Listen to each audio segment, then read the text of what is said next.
Matt. I'm from Arlington, Massachusetts, but I live in New York now.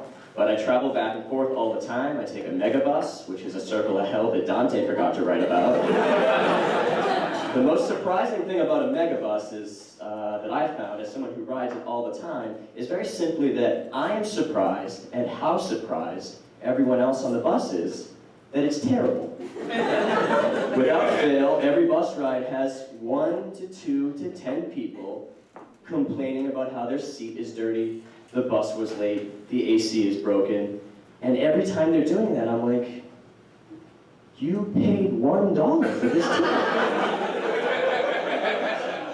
This is your fucking fault. You paid $1 to travel through states, and you're surprised the Wi-Fi is spotty? No! One thing I've noticed being on the highway all the time is that billboards are still a thing.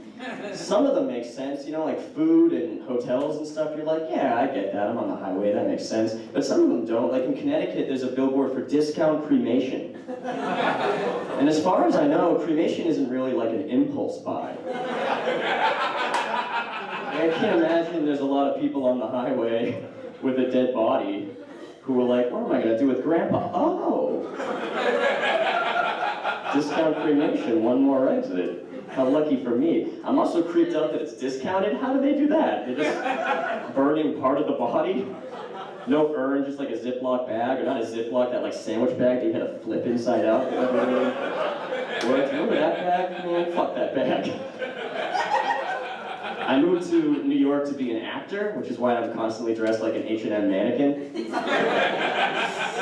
Acting is a tough job because it's the only one, I think, that people constantly ask you to prove. Like if someone says, what do you do? And you say, I'm an actor, their like first response is always, well, what have I seen you in? And you don't really do that to anybody else. You know, someone's not like, I'm a plumber, and you're like, really? Show me a toilet you've unclogged, you dick.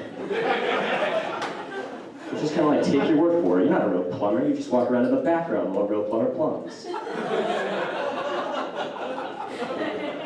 I grew up an indoor kid. I don't know if you can tell.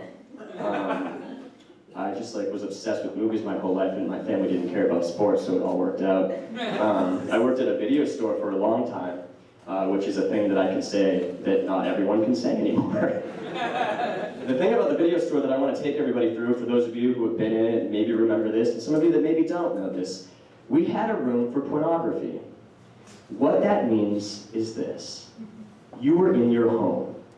You thought, I'd like to masturbate.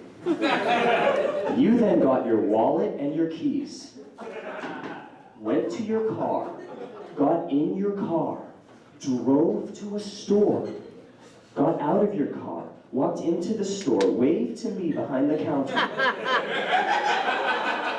walked through a well-lit store, past families and strangers, pulled a curtain into a secret room with a red-tinted light, which was our way of letting you know that you were doing something wrong.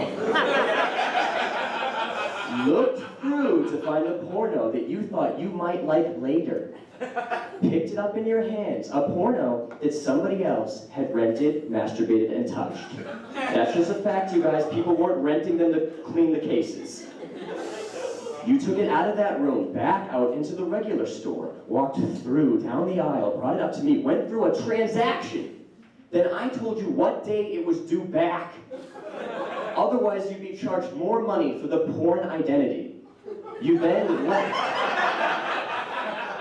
Got in your car, drove home, and conceivably masturbated. That's what we call a hero's journey, you guys.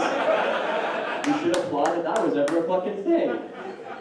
I went to Catholic school my whole life, which is an interesting thing to do because on one hand I know a lot of stuff, and on the other hand I don't know anything. The best way I can sum up a Catholic school education is this. I know what a gerund is, but I don't know where women pee from. I also don't know a ton about religion because in my high school theology was taught by the football coach. So theology class often looked like this.